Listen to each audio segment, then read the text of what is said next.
to the Schelbie and Sports Podcast. Today we're going to cover a different topic, college student debt. To help us cover this topic, I've asked two people to come on and talk about it. Please welcome my first guest, Emma. Hello. Hello, Emma. I'm glad to have you on to help talk about the college student debt crisis.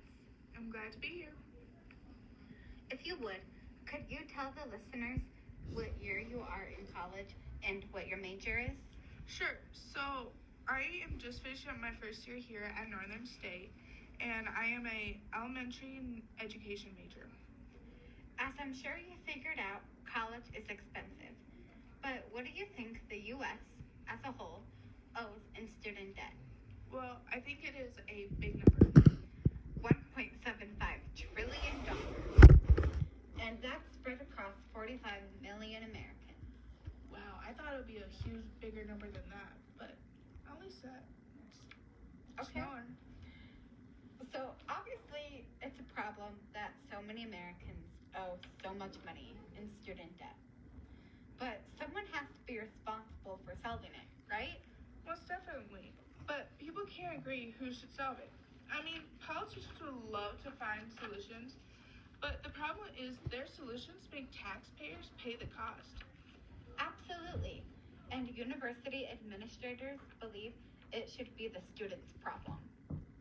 Rude. I know, right? So let's dive into a couple of these proposed solutions, shall we? Here we go. The first solution is being proposed by Senator Elizabeth Warren, and it's debt cancellation after a certain amount of years. As a college student, what do you see as some of the positives and negatives about this solution? Well, when you first hear about that word, debt cancellation, you're probably excited, like I am. I think it's a good idea.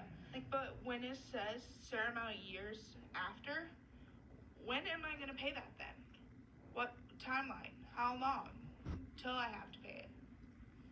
Exactly. And as Neil McGlusky of the Camo Institution notes in his article, Mass Student Debt Cancellation, the rich get richer, the root problem gets worse.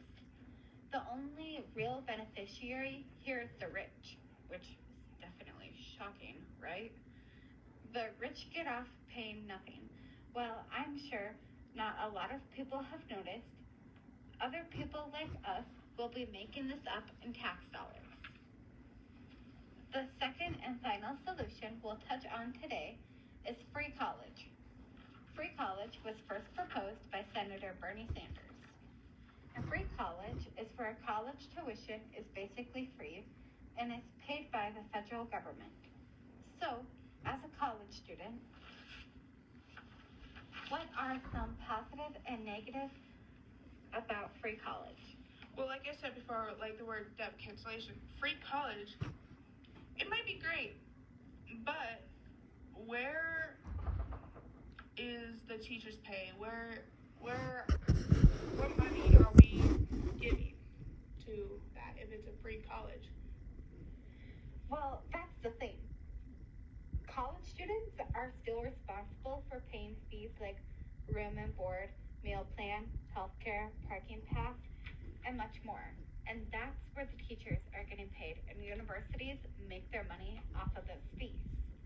Now, don't get me wrong, free colleges probably will help the cause for college, but it doesn't sound like it solves a bigger problem, which is that college still isn't affordable.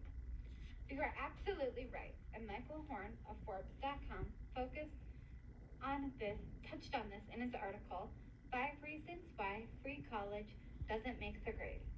Both Horn and Haley Edwards of Time magazine seem worried that our country can't handle this financial burden of any of these solutions, especially free college. And here's the kicker. So universities don't actually make all the money collected from tuition. What? Yeah, so for example, the state government, like South Dakota, collect the tuition money and decide how to distribute it to state universities like South Dakota State University and Northern State University, universities are going to find a way to make them money up, and so is the government. How do you think they will make their money? Well, the government is probably going to be paid by the taxes. But if we raise taxes, we're doing the same thing that they're doing for the public education. And we're doing two different kind of educations. We have high school and we're at college level. So, but also, if we raise taxes for like the room and board, it could probably affect the like room, board, books, and other things. Exactly. Realistically, us college students are not saving any money. We're probably paying more with these solutions. But, the rich are going to save money.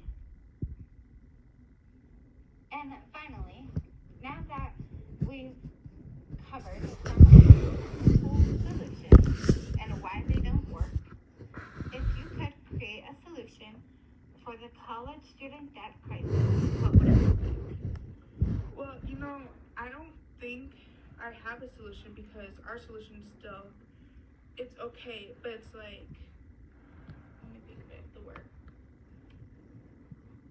It's like no one's going to agree. It's going to affect somebody.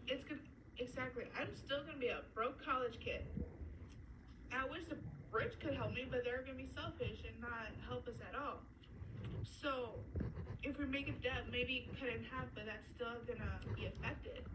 Yeah. Even scholarships don't even help.